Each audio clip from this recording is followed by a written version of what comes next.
Hello बच्चों जी, 10th की worksheet है 17 तारीख की एसएसटी की। और यूरोप में राष्ट्रवाद का उदय, और जो इस हफ्ते आई है वो सारी यूरोप में राष्ट्रवाद का जो चैप्टर है उसमें से ही आई है वर्कशीट। यूरोप में राष्ट्रवाद का क्रमिक विकास, मतलब कि यूरोप के अंदर जो राष्ट्रवाद है थोड़ा थोड़ा आया होगा पहले, फिर धीरे धीरे बढ़ता गया होगा। तो राष्ट्रवाद अपनी चरम सीमा पर कैसे पहुंचा, उसके स्टेप बाय स्टेप आया है वहाँ पे राष्ट्रवाद।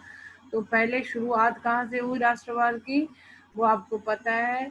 दुनिया में सबसे पहला देश कौन सा है? यूरोप के अंदर जो देश फ्रांस है, उसमें राष्ट्रवाद की पहली अभिव्यक्ति हुई थी जब वहाँ पर फ्रांस की क्रांति शुरू हुई थी 1789 में। और नागरिक संहिता 1804 में ये जो नेपोलियन, मतलब जब वहाँ पर फ्रांस के अंदर राजा को ख़त्म करके गणतंत्र बन गया था, लेकिन जब वहाँ पर जो सरकारें बनी थी, वहाँ डायरेक्टर और जो वहाँ की जो भी कार्यपालिका थी उसमें 5 डायरेक्टर होते थे, उनके अंदर लड़ाई होती रहती थी। तो उसका फ़ायदा उठाकर जो नेपोलियन था उसने वहाँ पर जो फ्रांस की सत्ता थी अपने हाथ में ले ली थी, और फिर नेपोलियन संहिता स्टार्ट करी थी, जिसको नागरिक संहिता भी कहते हैं, जो 1804 में शुरू हुई थी। और फिर वियना की संधि हुई थी। वियना की संधि के अधीन नेपोलियन जो था उसने फ्रांस के अंदर राजतंत्र खत्म करके, लोकतंत्र खत्म करके दोबारा राजतंत्र लिया था। मुश्किल से लोगों ने वहाँ पर राजतंत्र खत्म करके लोकतंत्र लेके आए थे, लेकिन जब नेपोलियन आया 1804 में तो उसने वहाँ पर दोबारा राजतंत्र ले आए थे, लोकतंत्र को खत्म करके। फिर वियना की संधि हुई थी 1815 में, जब वहाँ पर 3-4 देशों ने मिलकर क्योंकि नेपोलियन था जो पूरे यूरोप को अपने कंट्रोल में करना चाहता था, पूरे यूरोप के ऊपर कब्जा करना चाहता था। और वो लोगों को उसने संपत्ति रखने का भी अधिकार दिया, और लोगों को जो पुराने राजतंत्र के अंदर जो बंदिशें थी वो सारी, काफ़ी बंदिशें इसने हटा दी थी नेपोलियन ने। और लेकिन फिर भी 1804 में उसने फ्रांस के अंदर राजतंत्र, मतलब लोकतंत्र खत्म करके राजतंत्र शुरू करके पूरे यूरोप के जो देश थे उनके ऊपर कब्जा करने की वो कोशिश कर रहा था। लेकिन वियना संधि के द्वारा 1815 में नेपोलियन को हटा दिया गया। और वियना संधि के द्वारा जो भी इसने नेपोलियन ने अपने कब्जे किए हुए देशों में वो चेंजेस की थी, उन सारी चेंजेस को हटा दिया गया। उदारवादियों की क्रांति 1848 में हुई थी। जर्मनी का एकीकरण 1800। उदारवादी पता क्या चाहते थे? उदारवादी कहते थे सबको आज़ाद, सब लोग आज़ाद हों, और देश के अंदर जो पार्लियामेंट्री फॉर्म ऑफ गवर्नमेंट है वो लागू होनी चाहिए। वो संसदीय सिद्धांतों के पक्ष में थे और व्यक्ति की स्वतंत्रता भी चाहते थे कि सभी को स्वतंत्रता मिले और संसदीय सिद्धांत लागू हो। ये 1848 में उदारवाद आया था वहाँ पर।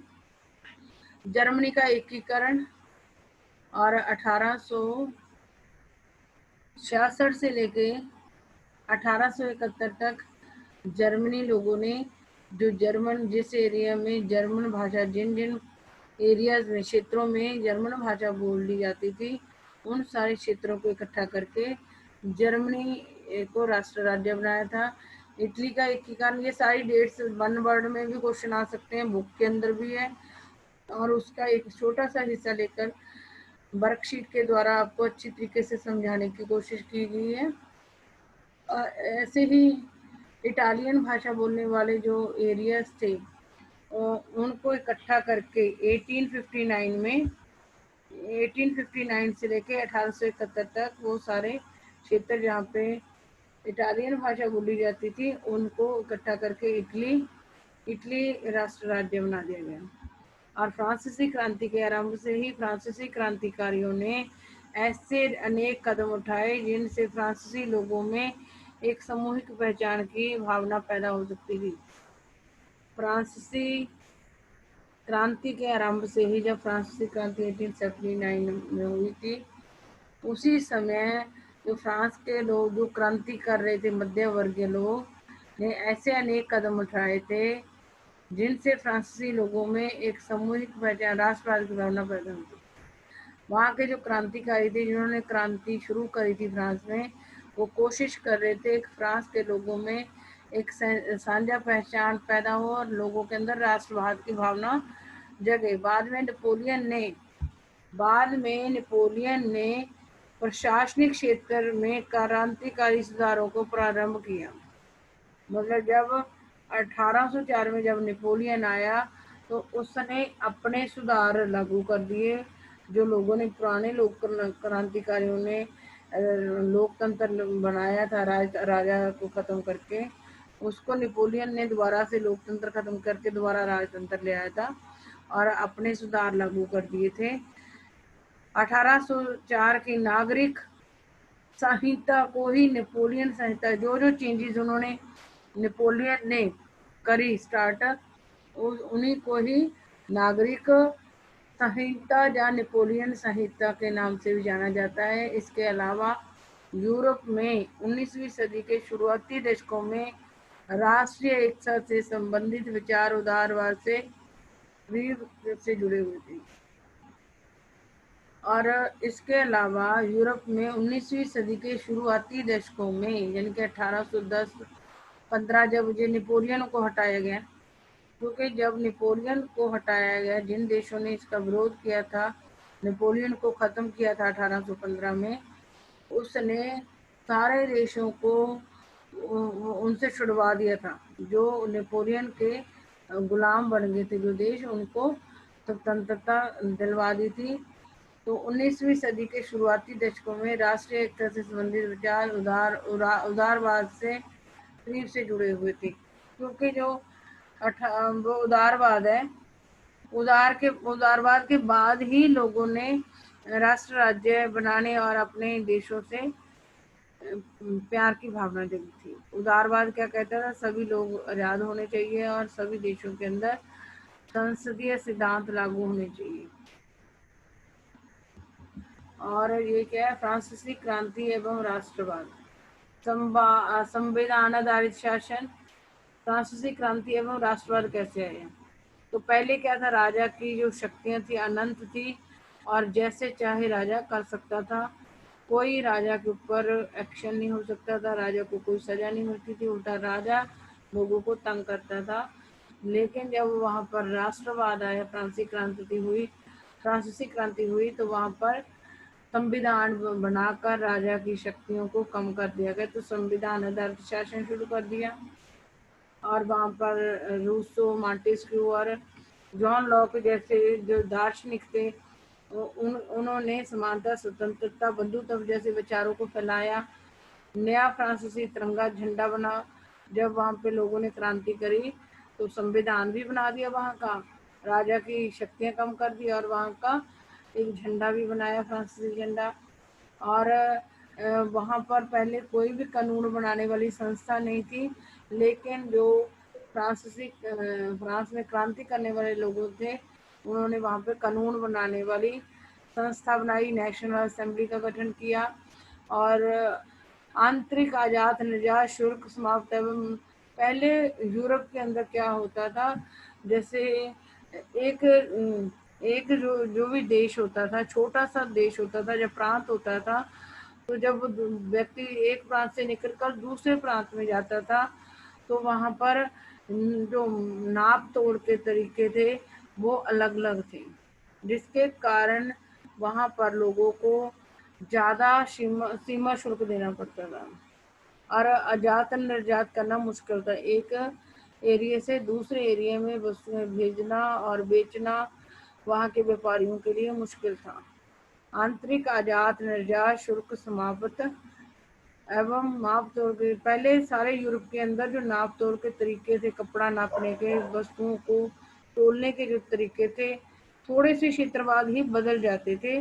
लेकिन जब वहाँ क्रांति हुई तो वहाँ पर सब सारे फ्रांस के अंदर क्या किया गया, आजाद निर्यात शुल्क थे, जो बाहर से आने वाली चीज़ों पे शुल्क लगता था या देश से बाहर जाने वाली पर शुल्क लगता था, वो समाप्त कर दिए गए और एक जैसी माप तौल की समान व्यवस्था बनाई गई।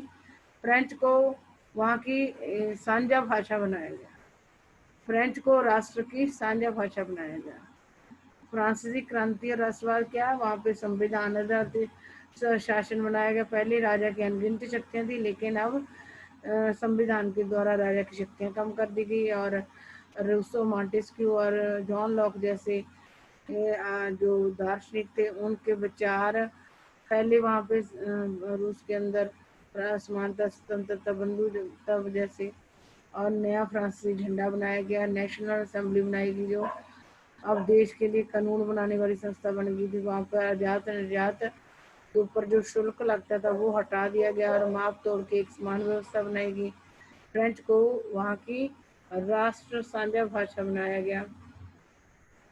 अब जब 1804 में नेपोलियन आया तो उसने क्या करा था, जो वहाँ लोकतंत्र बना था, वहाँ पे जो लोकतंत्र आया था, क्या कहते हैं, फ्रांस के अंदर, तो नेपोलियन ने आने के बाद राज उसको ख़त्म कर दिया था। और जब 1804 में नेपोलियन आया तो नेपोलियन ने, क्योंकि पहले लोगों ने उसको मार दिया था, जो वहाँ का राजा था, उसको फांसी देकर, और वहाँ पे लोकतंत्र ले आए थे लोग। लेकिन जब नेपोलियन आया तो नेपोलियन ने दोबारा से राजतंत्र शुरू कर दिया और धीरे धीरे वो जो उसकी मंशा थी वहाँ पे राज करने की, तो वो भी उसने शुरू कर दिया, मतलब जन्म पर आधारित विशेषाधिकार। लेकिन एक काम उसने अच्छा किया था, राजतंत्र में पहले क्या होता था, लोगों को जन्म से विशेषाधिकार मिले हुए थे, कुलीन वर्ग और पादरी वर्ग को। लेकिन नेपोलियन संहिता जब स्टार्ट हुई तो उसमें विशेषाधिकार नेपोलियन ने खत्म कर दिए। कानून के सामने समानता एवं संपत्ति के अधिकार को सुरक्षित किया गया और कानून के द्वारा लोगों कानून के सामने समानता, और जैसे अब चल रही है तो एक नेपोलियन ने सभी लोगों को कानून के सामने समानता दी और सब लोगों को संपत्ति रखने का अधिकार भी दिया कानून के द्वारा। प्रशासनिक विभाजनों को सरल बनाया।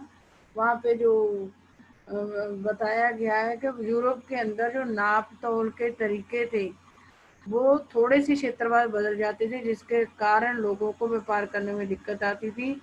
तो उसने प्रशासनिक विभाजनों को सरल बनाया था, सामंती व्यवस्था खत्म कर दी थी। जो वो थे कुल, जो जैसे कि जो अमीर लोग थे वो गरीब लोगों से बेगार करवाते थे, उनसे टैक्स वगैरह लेते थे, वो सारा ये सामंती व्यवस्था को समाप्त कर दिया था। जो नेपोलियन था, किसानों के भू दास्तव और जागीरदारी शुल्कों से मुक्ति। जो किसान होते थे वो कुछ एरियाज में यूरोप में बड़े बड़े जो भूमि मालिक थे उनके ऊपर दासों, उनकी भूमि के ऊपर दासों की तरह काम करते थे।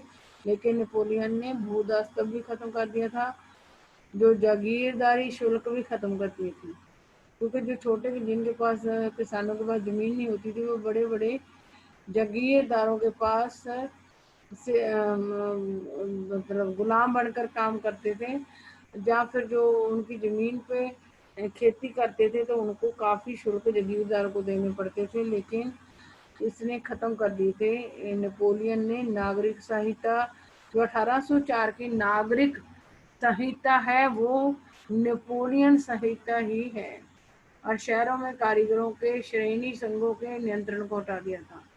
शहरों में कारीगरों के, मतलब जो कारीगर लोग होते थे जो घर बनाते थे या किसी भी तरीके की कोई चीज़ बनाने वाले जो लोग थे, वो अपने संघ नहीं बना सकते थे, अपने संगठन नहीं बना सकते थे, और उसके ऊपर से भी नियंत्रण हटा दिया था नेपोलियन ने। जन्म से जो विशेष अधिकार लोगों को मिले हुए थे उनको ख़त्म कर दिया था नेपोलियन ने, और कानून के सामने सबको समानता दी थी। संपत्ति का अधिकार भी दिया था कानून के अनुसार लोगों को। प्रशासनिक विभाजनों को जो मुश्किल से फैले उनको सरल बना दिया था। सामंती व्यवस्था खत्म कर दी थी। किसानों के भू दास्तव और जागीरदारी शुल्क भी खत्म कर दिए थे। शहरों में कारीगरों के जो श्रेणी संघों पर नियंत्रण भी उसने हटा दिए थे। आगे हम पढ़ते हैं। उदारवादी राष्ट्रवाद राजनीतिक एवं आर्थिक क्षेत्र में सहमति पर आधारित सरकार अर्थात राजतंत्र का अंत। उदारवादी राष्ट्रवाद क्या था? राजनीतिक क्षेत्र भी, राजनीति में कैसे, पॉलिटिकल क्षेत्र में कैसे उदारवाद आया और आर्थिक क्षेत्र में कैसे आया। तो सहमति पर आधारित सरकार अर्थात राजतंत्र का अंत। उदारवादी राष्ट्र में क्या होता था? सभी लोगों की सहमति से सरकार बनने लगी और जो पुराना राजतंत्र था उसको खत्म कर दिया गया। और पहले जो राजतंत्र में संविधान नहीं था, राजा की अनगिनत शक्तियां थी। अब जो भी सरकारें सहमति से बनती थी तो उन्होंने मतलब संविधान आधारित शासन करने लगे। ऐसा संविधान बना दिया गया जिसमें शासकों और नागरिकों को उन कानूनों का पालन करना था। संविधान आधारित शासन उदारवादी राष्ट्र के अंदर एक लिखित कानूनों की किताब बन गई जिनका पालन नागरिकों और शासकों ने करना था। और उदारवादी राष्ट्रवाद के अनुसार संसदीय सरकार या प्रतिनिधि आधारित सरकारें बनने लगी। और आहारवादी राष्ट्रवाद जब आया यूरोप के अंदर संसदीय सिद्धांतों पर चलने वाली सरकारें या प्रतिनिधि आधारित सरकारें बनने लगी। विशेषाधिकारों का अंत हो गया। जो लोगों को जन्म से पहले कुलीन वर्ग और पादरी वर्ग को मिले थे उनका अंत हो गया। कानून के समक्ष समानता मिल गई। सारे लोग कानून के सामने बराबर हो गए। और मताधिकार का समर्थन, लेकिन सबके लिए नहीं। मतलब वहाँ पर वोट का अधिकार सबको मिल गया लेकिन औरतों को नहीं मिला था। औरतों को आपको पता है 1946 में जाके वोट का अधिकार मिला था। मुक्त बाजार हो गया था। पहले बाजार के अंदर बहुत सारी बंदिशें थी लेकिन अब बाजार मुक्त हो गया था। वस्तुओं एवं सेवाओं पर प्रतिबंधों से मुक्ति। पहले वस्तुओं और सेवाओं के खरीद फरोख्त पर काफ़ी प्रतिबंध लगे हुए थे, वो भी हटा दिए गए। और आगे पढ़ते हैं। 1804 की नागरिक संहिता की विशेषताओं की व्याख्या कीजिए। वो ये सारी विशेषताएं हैं। जन्म पर आधारित विशेषाधिकारों की समाप्ति, कानून के सामने समानता और कानून के द्वारा लोगों को संपत्ति का अधिकार बना दिया गया। प्रशासनिक विभाजनों को सरल बनाया गया। सामंती व्यवस्था को समाप्त किया गया। किसानों के भू दास्तव और जागीरदारी शुल्कों से मुक्ति दिलाई गई लोगों को। और शहरों में कारीगरों के जो श्रेणी संघ बनाने पर पाबंदी थी उसको हटा दिया गया। फ्रांसीसी क्रांति ने राष्ट्रवाद के विचार को किस प्रकार मजबूत किया? क्योंकि जैसे फ्रांस के लोगों ने जैसे अपने राजा को ख़त्म करके अपने देश को राजा से मुक्त करवाया और लोकतंत्र लेके आए, लोगों को स्वतंत्रता समानता दी गई। तो इस तरीके से दूसरे देशों ने भी उनसे प्रेरणा पाके अपने देश को आज़ाद राष्ट्र राज्य बनाने की कोशिश की। इस तरीके से फ्रांसीसी क्रांति ने राष्ट्रवाद के विचार को मजबूत किया। फ्रांस के लोगों ने जब के लोगों के अंदर राष्ट्रवाद आया तो उसको देखकर बाकी देशों के लोगों के अंदर भी राष्ट्रवाद की भावना जगी। उदारवादी राष्ट्रवाद की विशेषताएं लिखी हुई सारी। सहमति पर आधारित सरकार अर्थात राजतंत्र का अंत, संविधान आधारित शासन और संसदीय सरकार या प्रतिनिधि आधारित सरकार, विशेषाधिकारों का अंत, कानूनों के समक्ष समानता, मताधिकार का समर्थन लेकिन सबके लिए नहीं। सबको मताधिकार नहीं मिला था, ओनली पुरुषों को मिला था, वो भी जो 3 दिन के अपने वेतन के बराबर वो देते थे, कर देते थे। मुक्त बाजार और वस्तुओं एवं सेवाओं पर सारे प्रतिबंध हटा दिए गए। ये उदारवादी, ये राष्ट्रवाद की सारी विशेषताएं हैं। आप लोग सब लोग ये पेपर में भी आ सकते हैं, इनको लर्न कर लेना। और फ्रांसीसी क्रांति के किन विचारों से आप सबसे अधिक प्रभावित हैं और क्यों? फ्रांसीसी क्रांति के विचार कौन थे? स्वतंत्रता, समानता और बंधुत्व के जो विचार थे, इनसे मैं सबसे ज्यादा प्रभावित हूँ, क्योंकि इन इन जो समानता, स्वतंत्रता और बंधुत्व के विचार है, इनके कारण ही वहाँ पर जो क्रांति थी फ्रांस के अंदर वो हो पाई और लोगों को निरंकुश राय से आज़ादी मिली। इस तरीके से ये हमारी जो वर्कशीट है ये भी खत्म हो गई। और आपको पहले भी इसकी समझ थी, लेकिन इसको पढ़ने के बाद आपको, और मतलब ये जो आपके जो उस बुक में से पढ़ोगे थोड़ा लेंथी हो जाता है, लेकिन इनसे आपके 3 क्वेश्चन बन जाते हैं। फ्रांसीसी क्रांति एवं राष्ट्रवाद कैसे आया, और नागरिक संहिता या नेपोलियन संहिता की क्या विशेषताएं हैं, वो ये 5 याद कर लो।